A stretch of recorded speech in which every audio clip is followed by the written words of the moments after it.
அரண்மனைக்கு வந்த தூதுவர்கள் கலைக்கோட்டு முனிவரின் வருகையை அறிவித்ததும் தசரத மன்னன் அளவில்லா காதற்கடலில் மூழ்கினான். வணக்கம் நண்பர்களே. ராமாயண பெருங்கடலில் நாம இப்போ ஒரு அழகான கரைக்கு வந்திருக்கோம். கடந்த பாடல்ல என்ன பார்த்தோம்? கலைக்கோட்டு முனிவர் வர்றார்னு கேட்டதும் தேவலோகத்திலேயே துந்துபி முழங்குதாம். தேவர்கள் மலர் மழையை பொழியறாங்களாம்.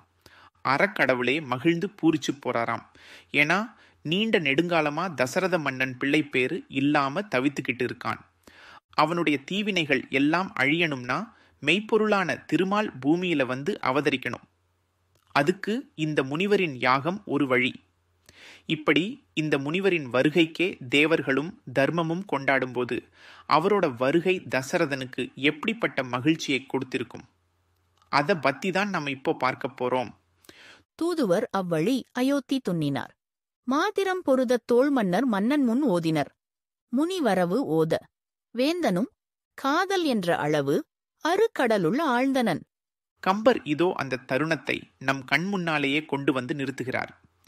தூதுவர் அவ்வழி அயோத்தி துண்ணினார். கலைக்கோட்டு முனிவர் வர்றாருங்கிற செய்தியை உடனுக்குடன் தெரிவிக்கணும்னு அங்கே வழி நெடுகிலும் தூதுவர்கள் காத்திருந்தாங்களாம். அவ்வழி எந்த வழியில முனிவர் வர்றாரோ அந்த வழியிலேயே காத்துக்கிட்டு இருந்த தூதுவர்கள் முனிவர் வந்துட்டார்னு தெரிஞ்சதும் மின்னல் வேகத்துல ஓடி அயோத்தி துண்ணினார். அயோத்தி நகரை நெருங்கினார்களாம். அரண்மனைக்கு வந்தார்களாம். இந்த துண்ணினாருங்கிற வார்த்தையில ஒரு வேகம், ஒரு நெருக்கம், ஒரு அவசரம் தெரியுது பாருங்க. மாதிரம் பொருத தோள் மன்னர் மன்னன் முன். அப்படி வேக வேகமா ஓடி வந்த தூதுவர்கள் மன்னர் மன்னன் முன். மன்னர்களுக்கெல்லாம் மன்னனான தசரதனுக்கு முன்னாடி. சாதாரண மன்னன் இல்லங்க, மாதிரம் பொருத தோள். மாதிரம்னா திசை. திசைகளையெல்லாம், அதாவது உலகமெல்லாம் போரிட்டு வென்ற தோள்களை உடையவன். அவன் தோள்கள் வெறும் தோள்கள் இல்லை, எதிரிகளை பொருதிய வென்ற தோள்கள். சக்கரவர்த்தியான தசரதன் தன்னுடைய வலிமையால் உலகை ஆண்டவன். அப்பேற்பட்ட சக்தி வாய்ந்த புகழ்மிக்க ஒரு மன்னன் முன்னாடி இந்த செய்தி சொல்லப்படுது. ஓதினர். முனிவரவு. வந்த தூதுவர்கள் வேற எதுவும் பேசல.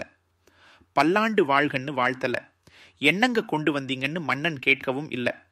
வந்த உடனே மூச்சு வாங்காம சொன்ன ஒரே வரி முனிவரவு. முனிவர் வந்து விட்டார். இந்த ஒரே வார்த்தையில எத்தனை எதிர்பார்ப்பு, எத்தனை ஏக்கங்களுக்கு பதில் கிடைக்குது பாருங்க. பல வருடங்களா பிள்ளை செல்வத்துக்காக ஏங்கிக் கொண்டிருந்த தசரதனுக்கு கலைக்கோட்டு முனிவர் வர்றது என்பது தனக்கு ஒரு குழந்தை பிறக்கப் போகுதுங்கிற செய்தியை கேட்கிறதுக்கு சமம். ஓத வேந்தனும் காதல் என்ற அளவு அருக்கடலுள் ஆழ்ந்தனன்.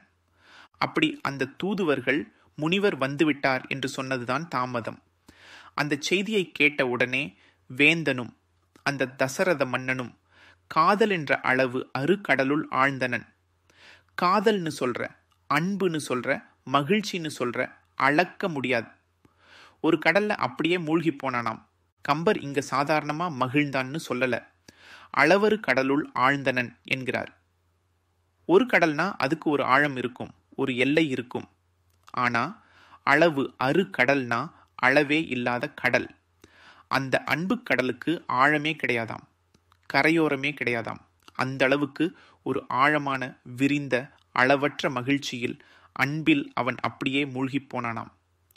ஒரு குழந்தைக்காக ஏங்கிய ஒரு தந்தையின் உள்ளம் தான் காணப்போகும் அந்த புதல்வர்களின் மேல் கொண்ட அன்பு, அந்த யாகம் கைகூடப் போகிறது என்ற ஆழமான நம்பிக்கை, இதெல்லாம் தான் அந்த காதல் என்ற அளவு அருக்கடல்.